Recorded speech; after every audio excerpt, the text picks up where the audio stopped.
چوہیا ہے نا، چوہا، بلکہ چوہیا نہیں، سوری، چوہا. ایک چوہا نے ایک ہتھنی کو پرپوز کیا. ہتھنی کا مراد ہاتھی کی جو مؤنث ہوتی ہے، ہاتھی کی فیمیل، تو اس کو پرپوز کیا. تو پرپوزل بھیجا اسے رشتے کے لیے. تو وہ جو ہاتھی کی جو مؤنث تھی نا، ہتھنی، اس کو غصہ آیا. اس نے چوہے کو بولا، بے شرم آدمی، تو اپنی اوقات دیکھ، تو اپنا قد دیکھ، اپنی اوقات دیکھ، اور میری پرسنالٹی دیکھ. تجھے شرم نہیں آتی؟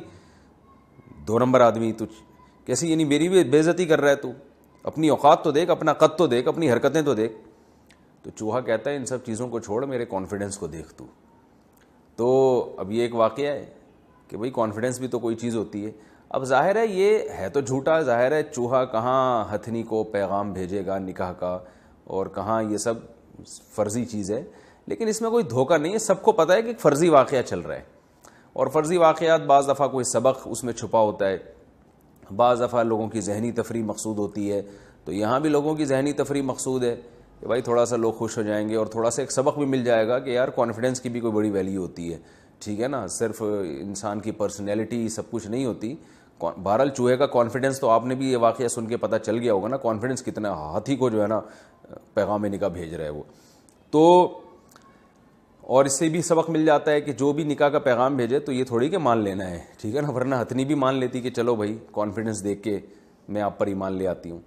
تو اب ایسے فرضی واقعات پرینک میں بھی اگر ہیں اور اس میں کسی کو دھوکہ نہیں ہے تو یہ بھی جائز ہے، ایک ذہنی تفریح ہے. ہاں 2 چیزوں کا پرینک میں خیال ہونا بہت ضروری ہے. نمبر 1، کسی کی ایسی دل آزاری نہ ہو جس کی بعد میں تلافی نہ کی جائے. تھوڑی گاڑی اردو استعمال کر رہا ہوں. مثال کے طور پر میں مثال سے بات سمجھاتا ہوں. ایسی دل آزاری جس سے وہ بہت زیادہ یعنی ٹینشن میں آ جائے، پریشان ہو جائے. ایسی دل آزاری یا کسی کو ایسی تکلیف جو ایک خوشی کا پیش خیمہ ہو، وہ تکلیف بھی دی جا سکتی ہے. مثال سے بات سمجھاؤں گا، انشاءاللہ سمجھ میں آئے گی. دیکھیے رسول اللہ صلی اللہ علیہ وسلم سے ایک بڑھیا نے پوچھا، ایک بوڑھی عورت نے، کہ یا رسول اللہ کیا میں جنت میں جاؤں گی؟ آپ صلی اللہ علیہ وسلم نے فرمایا بوڑھی عورتیں جنت میں نہیں جائیں گی.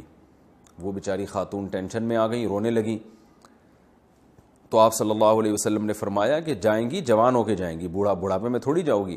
تو یہ آپ صلی اللہ علیہ وسلم نے ایک مزاح کیا تھا، اور اس مزاح سے دیکھیں اس بوڑھی خاتون کو تکلیف بھی ہوئی ہے، لیکن اس تکلیف کی تلافی ہو گئی. وہ کیسے ہو گئی کہ جب آپ نے ان کو خوشخبری سنائی کہ جوان ہو کے جاؤ گی، تو وہ جو تکلیف تھی نا ان کی، وہ نہ صرف یہ کہ ختم ہو گئی بلکہ اور زیادہ خوشی اور راحت مل گئی.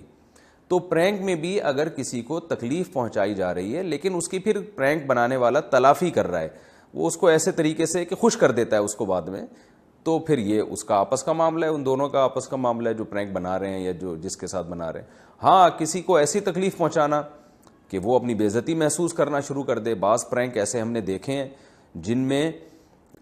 جن کے بارے میں صاف طور پہ یہ کہا جا سکتا ہے کہ یہ بالکل جائز نہیں ہے. کسی کی ایسی انسلٹ کرتے، کسی عزت دار آدمی کو رسوا کر دیتے ہیں، یا کسی کے ساتھ ایسا مذاق کرتے ہیں کہ وہ بہت خطرناک ہو جاتا ہے. اب جن بھوت چڑیل والے جو آپ نے بتائے ہیں، بعض دفعہ ہارٹ اٹیک بھی ہو سکتا ہے اس سے، کسی کو کمزور دل آدمی مر بھی سکتا ہے. اب ظاہر ہے پرینک بنانے والا ایسے واقعات کو منظر عام پہ نہیں لے کر آتا. وہ جس نے پرینک بنایا ہے، کسی کے ساتھ جن چڑیل بھوت کا مذاق کیا ہے، وہ بعض دفعہ اتنا خوف زدہ ہو جاتا ہے، ہارٹ کوئی اٹیک ہونے کا خطرہ ہوتا ہے یا کوئی اور بیماری ہو جاتی ہے اس کو. تو پرینک میں ایسے واقعات پھر سامنے نہیں آتے ہیں. تو ایسا کام کرنا جس سے کسی کو ناقابل برداشت تکلیف ہو، یا وہ اس پہ راضی نہ ہو دل پہ، وہ کہتا ہے بھائی میں ایسا مذاق نہیں برداشت کرتا، تو اس طرح سے کسی کے ساتھ کرنا یہ بہرحال ناجائز ہے. تو پرینک